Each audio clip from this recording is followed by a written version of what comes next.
da comissão. E queria também convidar agora, que está inscrito, do PV, o deputado Evandro Gussi, que participa conosco desde o início dos trabalhos, que está com a palavra agora.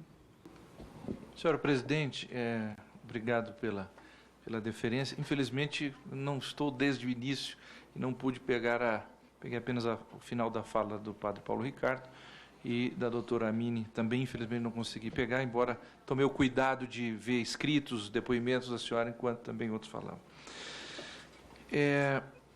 Eu queria propor aqui uma reflexão e depois a mesa, quero cumprimentar aqui a deputada Soraya, a deputada Ana Perugini, como subscritoras desse requerimento, cumprimentar a senhora Luciana Brito, padre Paulo Ricardo, doutora Liliana Bittencourt, doutora Amine e o professor Domênico. E dizer o seguinte, ouvindo atentamente e conhecendo um pouco desse tema, eu tentei estruturá-lo aqui e propor uma reflexão, não de cargas de ódio de um lado, amores e paixões de outro, e queria cumprimentar e agradecer e parabenizar os que acompanham essa audiência pública, porque eu já participei de várias audiências públicas e outros sobre esse tema, e a incapacidade de ouvir, muitas vezes, é um dado antidemocrático. E os senhores e as senhoras têm tido um comportamento aqui exemplar e que fique de exemplo para outras ocasiões e outros que eu sei que aqui tem gente que pensa de um lado, pensa de outro, mas todos foram respeitosos, ouviram e assim por diante. Eu acho isso louvável e deve ser registrado. E queria propor aqui um processo estrutural. Primeiro, todos nós estamos aqui diante de um problema que julgamos e sabemos ser real e que todos queremos resolver. Nós todos aqui somos contrários a situações injustas de discriminação. Todos nós aqui somos contrários a situações injustas de discriminação.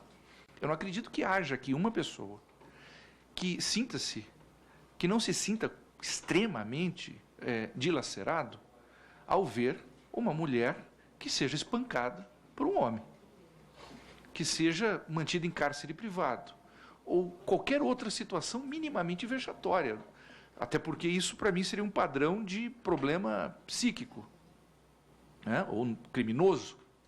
Tá? Então, situações injustas de discriminação movem a todos nós.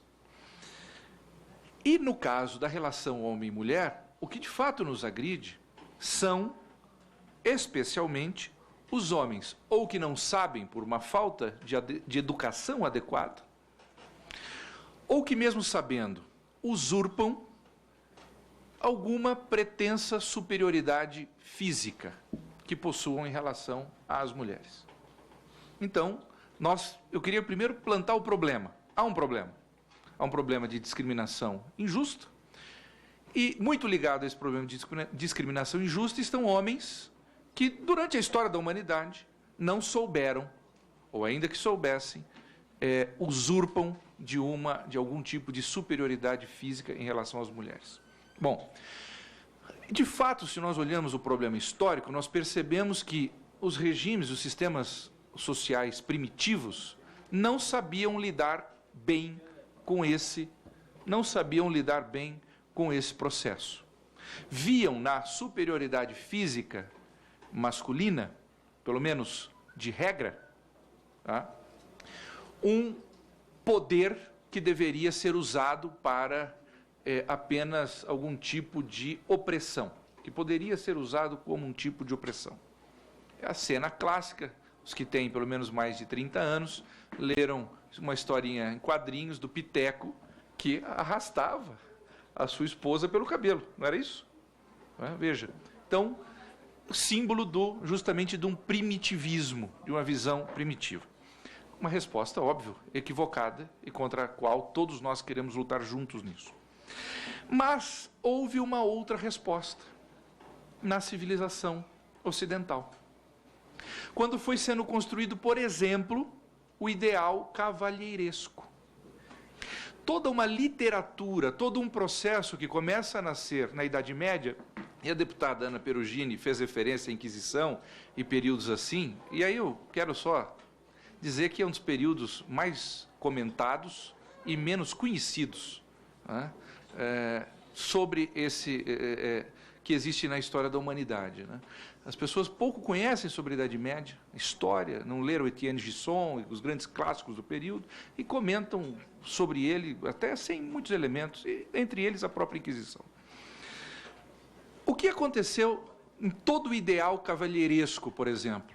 Foi sendo construída uma pauta de literatura, de práticas, de educação, que previa o seguinte: de fato, há uma superioridade física entre o homem e a mulher, mas essa superioridade física não deve levar à opressão da mulher pelo homem. Pelo contrário, essa superioridade física deveria, sim, ser um elemento de proteção à mulher. Daí nasceu até uma literatura interessante, que é a dos contos de fadas, mostrando como é que o homem, que o masculino, deveria comportar-se perante a mulher. É ajoelhando-se diante dela, é colocando um manto para que ela passe sobre a poça d'água, é defendendo-a de todos os perigos, ou seja, para que o homem entendesse que a superioridade masculina, do físico, não era razão para opressão, mas era razão para defesa e uma servidão. Era assim que o ideal cavalheiresco ensinava que os homens se comportassem diante das mulheres. O seu servo, eu estou aqui, eis o seu servo. Essa foi toda uma construção que foi sendo feita para responder aos equívocos do primitivismo. Óbvio, nem todos aprenderam ou aprendem a lição. E a doutora Amine lida com inúmeros homens que não aprenderam essa lição. Mas a lição existiu e a lição fez muito bem à humanidade. E isso não pode ser ignorado. Ou se é ignorado, ou é por ignorância, ou é por, de fato, e aqui vou para a conclusão, por aí um projeto, outro que, enfim, não vou entrar nesse assunto. O grande problema da ideologia de gênero é que ele também tenta oferecer uma resposta para isso, aparentemente, pelo menos. Só que é a resposta, com todo respeito, equivocada. Porque a primeira coisa que a ideologia, qual a ideologia de gênero, eu queria que prestasse atenção nisso. A primeira coisa com a qual a ideologia de gênero vai acabar é com os Jogos Olímpicos. Acaba. E eu fiz aqui uma chatice até, de fazer o seguinte. No 100, sim, mas veja bem, ideologia Olimpíadas a partir da ideologia de gênero. O recorde dos 100 metros rasos masculino é de 9,63 segundos. O do feminino é 10,62. Os 200 metros rasos, 19,30 para 21,34. A maratona, de 2 horas e 6 no masculino, ela vai para 2 horas e 23 no feminino. A minha pergunta é, as mulheres não correm mais. E daí tem o salto em altura, tem o salto de distância. É um problema só educacional? Ou seja, se nós formos educar as mulheres, elas vão correr mais do que os homens, vão saltar mais do que os homens, carregar mais peso do que os homens, e assim por diante? Bom, não, eu até pediria, eu até dispensaria aqui os aplausos, porque também vou querer dispensar as vaias, entendeu? Isso não é estratégico. Fala sobre salto com vara para o pessoal de gênero também. Tem salto com vara aqui também, mas enfim. 5,97 para homens e 5... Bom, por que eu estou dizendo isso? Eu entendi. Por favor, deputado, continue, por favor. Tá bem. O que eu estou querendo mostrar claramente? Negar que há uma distinção biológica e que essa distinção biológica tem uma razão de ser, tem um porquê de ser, me conduz, Excelência, a um problema sério. Porque quando eu digo, de fato, que eu sou homem, mas não sou homem, posso ser mulher, e vice-versa, primeiro que acabamos com isso, com toda a pretensão de igualdade racial. Porque eu vou chegar à mesma conclusão. Não há diferentes cores, raças. Isso é só biologia. Tudo depende da maneira como eu me enxergo. Eu posso, então, a partir... Se eu sou homem pela biologia, mas não preciso me enxergar como homem, eu sou branco, até bastante, por sinal, mas não preciso me enxergar como branco. Posso me enxergar como negro. E o negro não precisa se enxergar como negro, pode se enxergar como branco. E aí o mais grave, o estuprador que chegar diante da sua sala de audiência pode também não querer se enxergar como estuprador, mas como alguém que tem desejos sexuais exóticos. Isso, para mim, parece muito grave.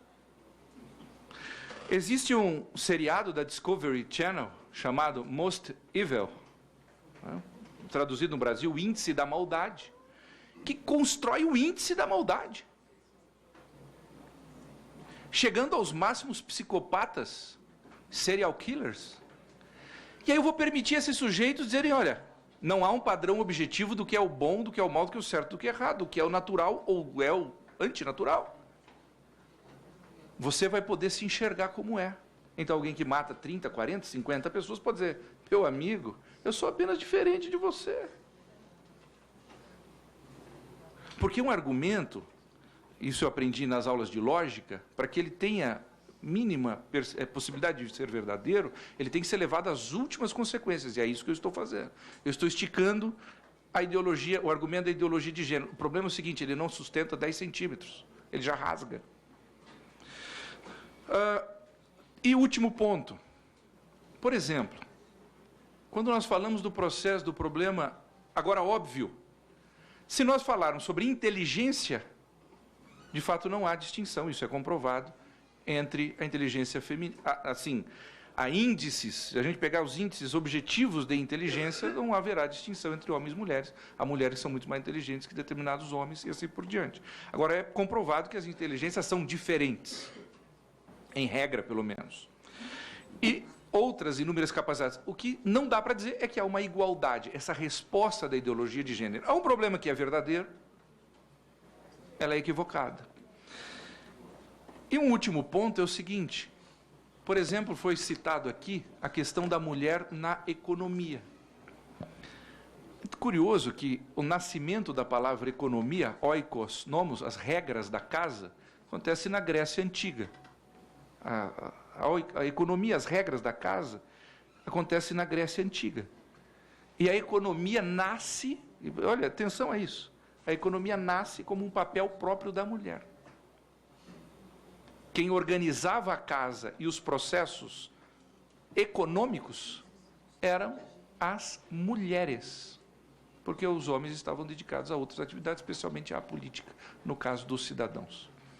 Então, o que me parece é o seguinte, o processo e o argumento da ideologia de gênero, para aqueles que não estão, de fato, num projeto, como se referiu ao padre Paulo Ricardo, de desconstrução da família e tudo mais, e há os que querem fazer isso, e deveriam ser honestos, ao mínimo, para dizer, eis o que nós queremos acabar com a família, nós queremos acabar com isso.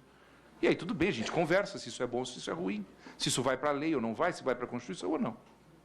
Mas todos os outros, e são muitos, que estão preocupados com a violência feminina, que estão preocupados com as injustas discriminações feitas às mulheres, esses não deveriam nunca estar atrelados à ideologia de gênero, porque ela não responde a esse processo. Pelo contrário, ela leva a um relativismo que custa hoje já caro à sociedade e há de custar ainda mais.